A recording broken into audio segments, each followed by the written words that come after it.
On SUN969, a big event coming to town. Guts Dance have their Desert Hot House. And with me in the studio, Katina and Frankie. How are you going?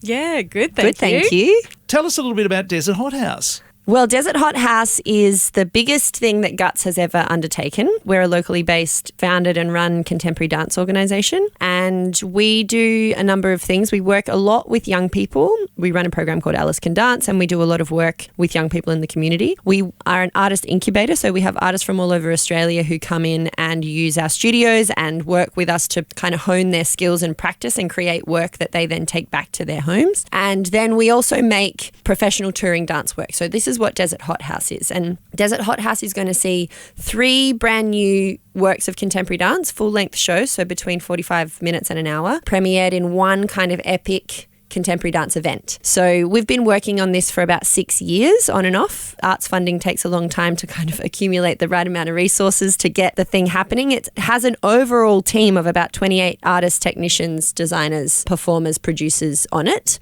So it's no small undertaking, and it's going to be happening across the Araluen Cultural Precinct in 3 different locations. So there's a show in the theatre, a show in the art gallery, and a show in the Aviation Museum car park. Audiences can see those shows as standalone things, so you can buy independent tickets to each of those shows, or one of them if you want. And then we're also doing a full day curated event on the Saturday, so people buy a full day pass and they get to see all 3 shows in one day, as well as have a long table lunch, artist talks, a yoga class, walking meditation. There's a pop-up bookstore from Red Kangaroo Books. We're doing a welcome to country and all sorts of kind of initial activities at Yaya's Cafe. So we're really activating the whole cultural precinct for the weekend. Oh, it sounds amazing. Now, I know that the Saturday event has been sold out, but Yes. you can still see the 3 shows if you like. Yes, on their separately. own. Yeah, that's good to know. And we are also going to run a wait list for Saturday, just in case people let us know that they can't come, or we find a capacity to release a couple more tickets. You are interested in that experience, then please just send us an email and we can put your name on a wait list. So 6 years in the making. Tell us a little bit about that journey. 6 years ago, we were talking about this project and, how could we make 3 works at the same time? So it started in conversations over Zoom, actually. I was in central Queensland staying at my mum's place, and you guys were in the desert. Deep COVID. It was deep COVID lockdown. So that's Yes. when we started the conversations. And I remember even, playing around with some ideas in the lounge room. It was just like a lot of conversation, a little bit of playing with movement. And then eventually we got to our first development out here, and so we've been developing the work over the last 6 years. I've come to the desert. I'm from Queensland actually, living in New South Wales, but I've flown out to the desert to do a few developments, and then we got to try on those ideas with each other and with some other bodies in the studio. I'd fly out for a week or 2, or our first development might have been like 9 weeks actually. So we spent like 3 weeks on each work and we'd rotate. So I'd have a week, Frankie would have a week, and then Maddie would have a week, which was really interesting to see how these works have been created together. So there's some running themes that kind of traverse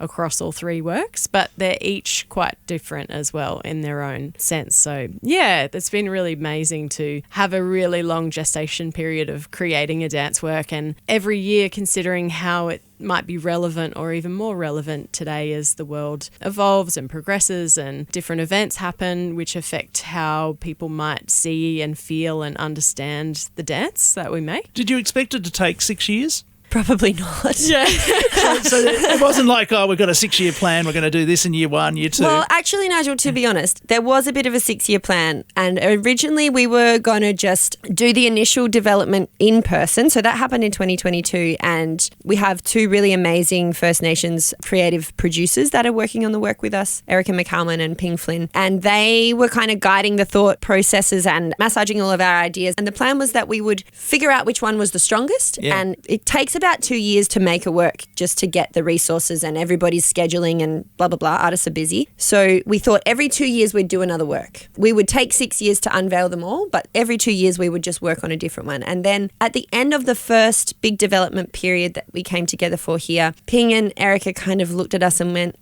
We think that people should see them all together. That actually they're really distinct and our voices and choreographic styles are unique to us. And so the works, they look quite different from one another, but thematically and energetically and kind of at their core, they are linked to one another by the dancers who are in them, by the time they're being made, by us as people and our connections to one another. And so to view them as a kind of triptych or a suite of works gives this whole other kind of depth to their concerns and gives a power to them in terms of being seen together. And as far as we know, outside of a kind of major festival context, nobody is programming dance work like this. So they're not endeavouring to do these like kind of works or programs of scale.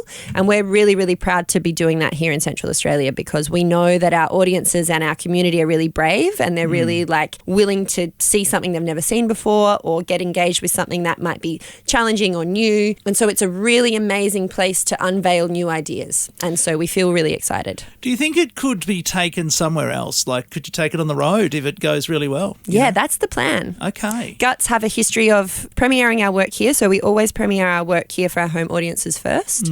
And then we have toured the work to every state and territory in Australia. We've toured overseas. We've performed in major festivals across the country with our previous work. So given our track record, we're hoping that at least one of them gets picked up. Whether the kind of long form multi-work experience in one day gets picked up, it'll be quite expensive to sell that experience. Exactly. But our hope is that the works stand in their own right as works and they can be separated and kind of go into different contexts and festivals that way.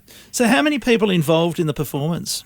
There are about 9 dancers that rotate through the work. So there's 3 dancers in my work, there's 5 in Kat's work, there's 5 in Maddie's work, and one of the dancers is doing all 3 shows, so they've got a really big day. Yeah.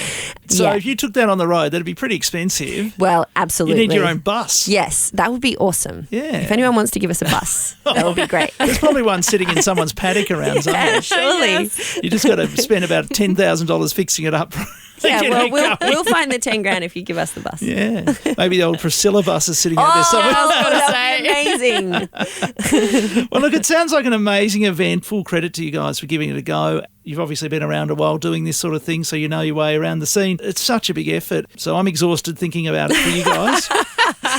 And to keep going. In terms of finance and so on, you've got to still survive. You've still got to eat while you're doing all this. Yeah, absolutely. Yeah. And I think that's another reason it's taken so long, because we are really committed to paying people properly and really honouring that artists and creatives are employees. They're real. It's very important real work. We're not out to exploit anyone. So in order to amass the funds needed for such a big team, we have taken our time. Yeah, no volunteers in this one, that's for sure. No volunteers. Which is good, because it means that when people go this weekend, they're going to see something that's unbelievable, people at their best. Get out there and support it. I mean, I can tell it's already being supported. There's still some tickets for the actual individual performances, so go out and see those. Get out there and do it. Yeah, thanks, Nigel. No worries. Come and see it. We've had a lot of fun. There's been a lot of challenges making it. You know, these works are really important, but there's been a lot of laughs. So come and see it. I think you'll just really enjoy the experience and seeing different perspectives and feeling. Contemporary dance is incredible because you can just feel so much through the movement. So come, enjoy it. Let's get these dates and times of the performances. Friday, 31st of July, 12:30 p.m. is Katina's work, White Lies. Yep. There are about 200 school kids coming to that. So if you're interested in the chaos of that, then please also join. Honestly, they're the best shows to see. Yeah. The kids will love it. Yeah. They will. There's no filter.